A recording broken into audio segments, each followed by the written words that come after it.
Саламатсыңар балдар. Бүгүн силер менен 8 класстын химия предметин андан ары окуп үйрөнүүнү уланталык. Анда эмесе бүгүнкү силерге өтүлө турган сабактын темасын көңүл коюп жазып алсаңар. Сабактын темасы атомдук орбиталдарды электрон менен толтуруу ирети. Бул сабакта силер энергиянын азаю принциби жана Хунт эрежеси менен таанышасыңар. Ошондой эле энергиянын азаю принциби жана Хунт эрежесине ылайык атомдук орбиталдарды толтурууга көнүгөсүңөр. Силер менен бүгүнкү сабактын жүрүшүндө сабактын максатында көрсөтүлгөндөй энергиянын азаю принциби жана Хунт эрежесине ылайык атомдук орбиталдарды толтуруунун эрежесин үйрөнүү үчүн өткөн сабакта алган билимдерибизди пайдаланабыз.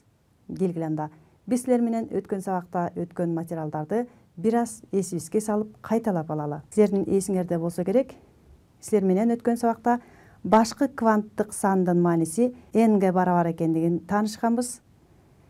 N-дин мааниси 1-ден 7-ге чейин барабар. Ал мезгилдин номерине барабар. Башкы кванттык сан ал электрондун энергиясын анын ядродон канчалык аралыкта кыймылдап жүргөндүгүн көрсөтөт. Башкы кванттык санынын белгилүү маанисиндеги абалы энергетикалык деңгээл деп аталат. Энергетикалык деңгээлдерди ядронун сыртында айлана түрүндө жазып көрсөткөнбүз. Окуп үйрөнүү үчүн аларды жарым айлана түрүндө жазып чийгенди үйрөнгөнбүз. Ал эми энергетикалык деңгээлдеги электрондордун максималдуу санын n барабар 2n квадрат формуласы менен тапканды үйрөнгөнбүз. Ошондой эле энергетикалык деңгээл деңгээлчелерден S, P, D жана F деген деңгээлчелерден тургандыгын таанышканбыз. Деңгээлчелердеги атомдук орбиталдар S атомдук орбиталы бир гана кванттык ячейкадан турарын, P атомдук орбиталы 3 кванттык ячейкадан, D атомдук орбиталдары 5, ал эми F'те болсо 7 атомдук орбитал бар экендигин мына ушундай ячейкалар менен белгилеп жазганды үйрөнгөнбүз. Ал эми атомдук орбиталдагы электрондорду толтуруу эрежеси Паулинин тыюу принцибине баш ээрин карап өткөнбүз. Паулинин тыюу принцибинде бир атомдук орбиталда карама каршы спиндүү 2 электрон гана жайгаша тургандыгын айтканбыз. Биринчи электронду шарттуу түрдө бул спинди жогору караган жебе менен белгилеп, бул сааттын жебесинин багыты менен айланган электрон деп, аларды атомдук орбиталда жогору караган стрелка менен белгилесек, ал эми экинчи электрон ал сааттын жебесине карама каршы багытта айлана тургандыгын айтып, аны төмөн караган жебе менен белгилене тургандыгын айтканбыз.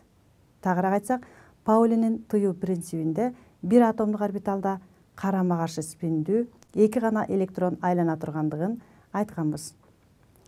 Келгиле анда өткөн сабакта алган маалыматтарыбызга таянып, суроолорго жооп берүү менен билимибизди текшерип көрөлүк. Бул суроого көңүл бурсаңар.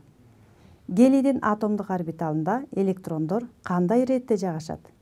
Суроо түшүнүктүү болсо мен силерге жооптор сунуштайм. Биринчи жоопту карагыла. Бир атомдук орбиталда 2 электрон жайгашты. Экинчи жоопто бир атомдук орбиталда 1 электрон жайгашты. Үчүнчү жоопто бир атомдук орбиталда дагы эле 1 электрон.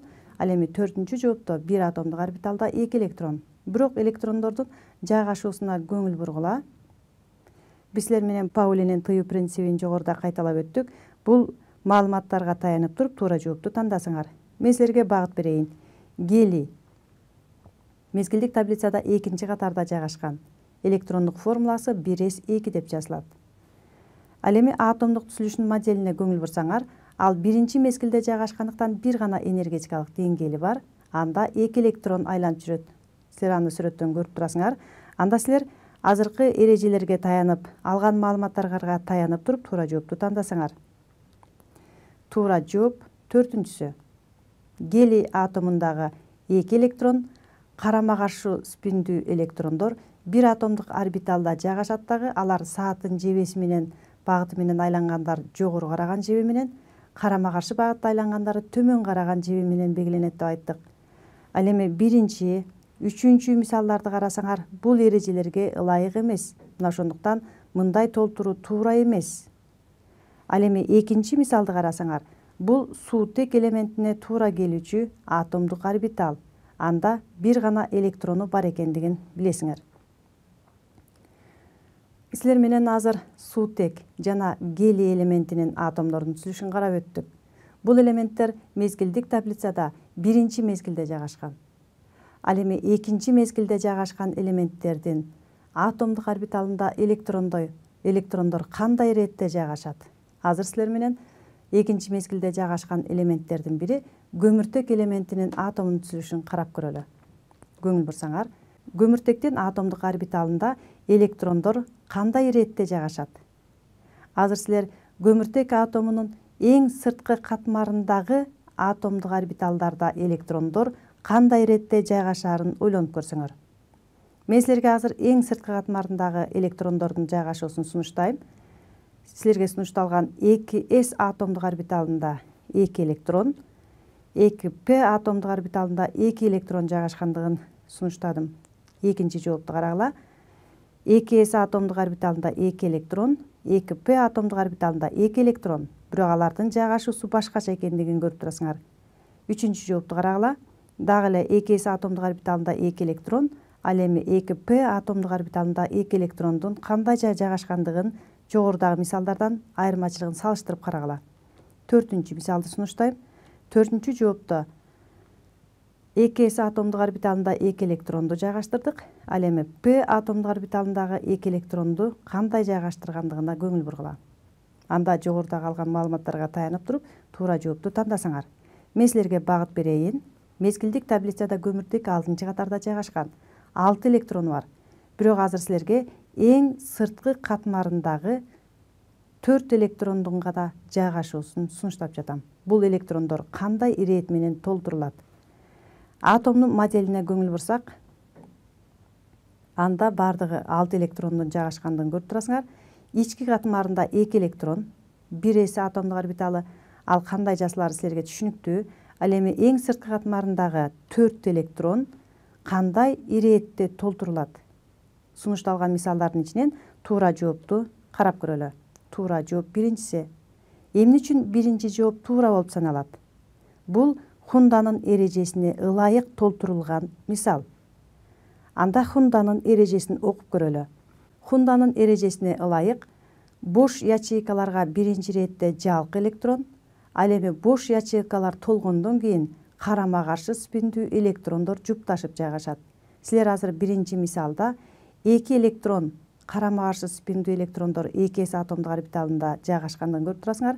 Ал эми p атомдук орбиталына келгенде азыркы айтылган эрежеге ылайык толтуруу керек. Биринчи иретте жалкы электрондор жалгыстан жогору караган жеби менен белгиленет.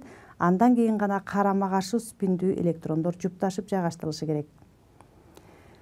Силер менен жогоруда экинчи мезгилде жайгашкан көмүртек элементинин атомдук орбиталдары Хунданын эрежесине ылайык кантип толтурулаарын карап өттүк. Азыр болсо ушул эле мезгилде жайгашкан кычкылтек элементиникин карап көрөлү. Силер өз алдыңарча кычкылтек менен көмүртектин атомдук түзүлүшүн толтурууда алардын өзгөчөлүктөрү эмнеде экендигин салыштыруу менен карап отурсаңар. Анда кычкылтектин атомдук орбиталдарын толтурушун карайлы. Кычкылтек 8-чи катарда жайгашкан, 3-чү мезгилде турат. Ошондуктан 3 энергетикалык деңгээли бар. Ички катмарында 2 электрон, 2s катмарында да 2 электрон, эң сыртында 4 электрон, бардыгы 8 электрону бар. Электрондорду атомдук орбиталдарга жайгаштырууда жогорудагы эрежеге ылайык толтурабыз. 1s атомдук орбиталында биринчи сааттын жебеси боюнча айланган, андан кийин ага карама каршы багытта айланган 2 электронду карама каршы спиндүү электрон толтурдук. Ушундай иретте 2s-тикин толтурдук. Ал эми 2p атомдук орбиталына келгенде 2px биринчи сааттын жебеси менен айланганын, андан кийин 2py-ти, андан кийин 2pz-тикин толтуруп алабыз дагы. Андан кийин гана акыркы электронду 2px атомдук орбиталында жупташтырабыз. Анда электрондук формуласын жазганда 1s2 биринчи деңгээлин s деңгээлчесинде 2 электрон, 2s2 экинчи деңгээлдин s деңгээлчесинде 2 электрон, 2p(x)(2 ал эми 2p(y) менен 2p(z) болсо бирден электрон. Анткени жогорудагы эрежеге ылайык биринчи сааттын жебесинин багыты менен айланган жалкыдан жалгыз электрондорду андан кийин гана жупташтырып жайгаштырдык. Ошондуктан 2px да 2 электрон болуп жайгашат экен. Бул эрежелерди эске алуу менен силер экинчи мезгилде жайгашкан калган элементтердин атомдук орбиталдарын ушундай иретте толтурсаңар болот.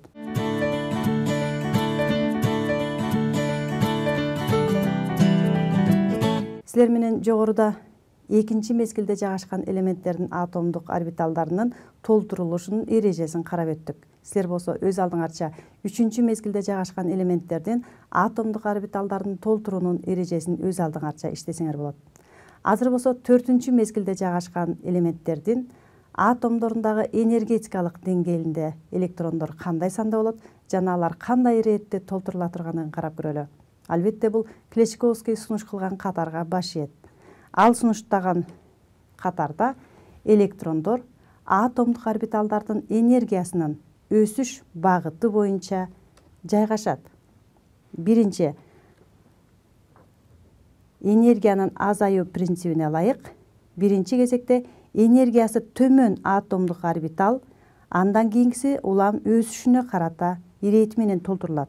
Мисалы, көңүл бурсаңар, 1s атомдук орбиталынын энергия запасы эң төмөн. Энергиясы төмөн, андан кийинкиси 2s жана 2p атомдук орбиталы.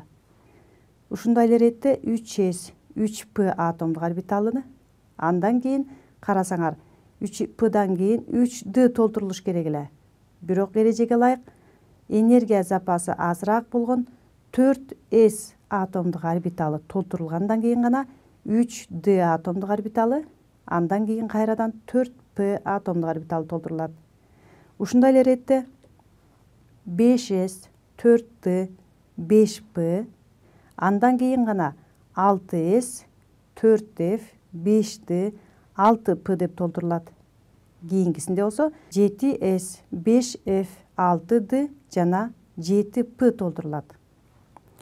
Көңүл бурсаңар, 1s атомдук орбиталынан 3d атомдук орбиталына чейинки энергиянын азаюу принцибине ылайык толтурулушун карап көрөлү.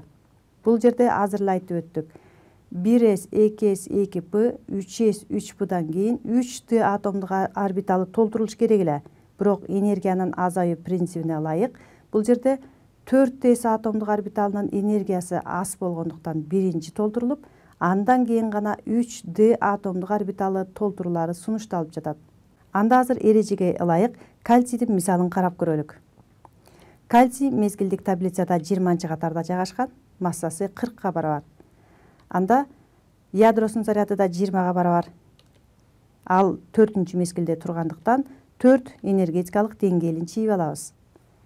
Электрондорду бөлүштүргөндү билесиңер, ички катмарында дайыма 2, андан кийин 8, 8, эң сыртында 2, бардыгы 20 электрон экендигин көрүп турасыңар. Бул электрондордун жардамы менен электрондук формуласын түзөлү. Биринчи деңгээлдин s деңгээлчесинде 2 электрон бар, 1s2 деп жазылат. Ал эми экинчи деңгээлдин s деңгээлчесинде 2 электрон, p деңгээлчесинде 6 электрон, бардыгы 8 электрон. Ал болсо 2s2, 2p 6 деп жазылат. Ал эми үчүнчү деңгээлдин 3s деңгээлчесинде 2 электрон, 3p деңгээлчесинде 6 электрон, ал эми d-ны карасаңар 0 деп жазылып турат. Анткени энергиянын азаюу принцибине ылайык d орбиталы эмес 4s атомдук орбиталындагы 2 электрон толтурулат экен. Мына ошондуктан 8 электронду бөлүштүрүүдө 3s2, 3p6, 4s2 деп толтурулду. Ал эми d болсо бош. Анда электрондук формуланын жардамы менен атомдук орбиталдарын жазып алалы. 1s атомдук орбиталы 1 гана кванттык ячейкадан, 2s атомдук орбиталы дагы 1 ячейкадан, 2p атомдук орбиталы 3 ячейкадан, 3s атомдук орбиталы кайрадан 1 ячейка, p атомдук орбиталы 3 ячейкадан, ал эми 3d да 5, 4 1 ячейкадан турарын жазып алабыз. Андан кийин эрежеге ылайык электрондорду атомдук орбиталдарга толтуралык. 1s атомдук орбиталы 2s атомдук орбиталында карама каршы спиндүү электрондорду жупташтырып жайгаштырдык. Андан кийин 2p атомдук орбиталында 3 орбитал болгондуктан ар биринде 2ден электрон болсо 6 электрон жайгашат. 3s'те ушундай эле 2, 3p'да 6. Ал эми акыркысына келгенде биз жогоруда айтып өттүк, энергиянын азаюу принцибине ылайык 4s атомдук орбиталында 2 электрон жайгашат. Ал эми 3t атомдук орбиталдарынын энергиясы көп болгондуктан электрондор жайгаштырылбайт экен. Биз силер менен жогоруда энергиянын азаюу принцибине ылайык Клечковский сунуш кылган катар менен тааныштык. Бул катарды өзүңөр үчүн жазып, өз алдыңарча элементтердин атомдук орбиталдарын толтурууда колдонсоңор болот.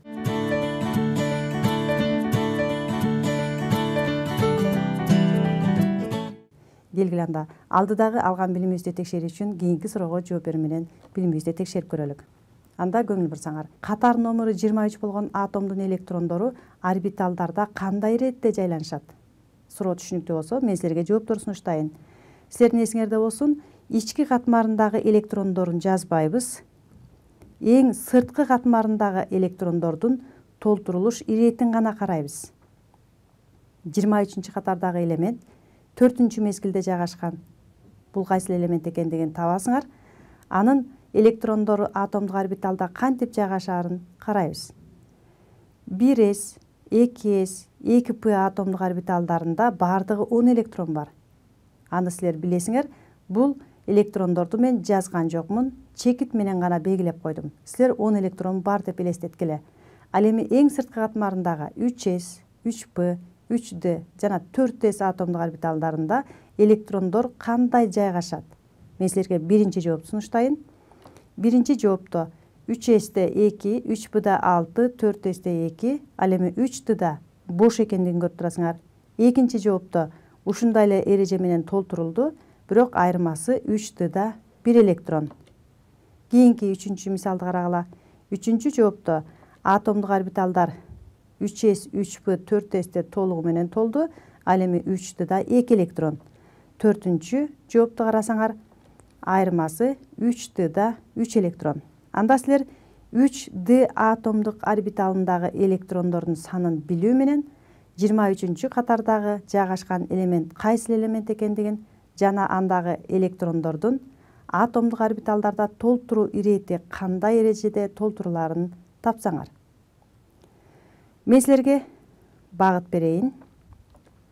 Биринчи кальций болуп саналат. Анткени ички катмарында 10 электрон бар. Ал эми сырткы катмарын карасаңар, 3s, 3p бардыгы 8 электрон, 4s'те 2 электрон, бардыгын кошсок 10 электрон. Анда ички катмардагы 10 электронду кошсок 20га барабар. Электрондун саны 20, демек анын катар саны 20га барабар болгон элемент кальций экен. Ушундай эле кийинки элементтикин оңой эле табабыз. 21 катардагы элемент бул скандий. Кийинки элемент 22 катардагы элемент титан. Кийинки элемент 23 катардагы элемент ванадий. Анда суроонун максатында 23 катардагы элемент суралып жаткан. Бул албетте 4-чү жоопто берилген түзүлүш туура жооп болуп саналат экен. Келгиле анда бүгүнкү сабагыбызды жыйынтыктайлы. Биз силер менен эмнелерди үйрөндүк?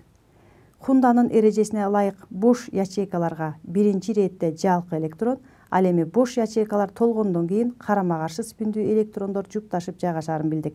Мисал катарында силер менен көмүртектин атом түзүлүшүн карадык, ошондой эле кычкылтектикин карадык.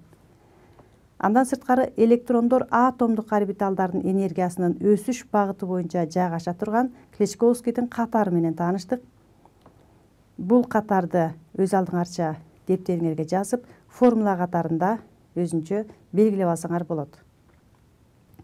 Биз силер менен бүгүнкү сабактын жүрүшүндө таанышкан жаңы эрежелерди дептериңерге жазып толуктап, ал эми көнүгүүлөрдү мезгилдик таблицанын жардамы менен өз алдыңарча иштесеңер болот.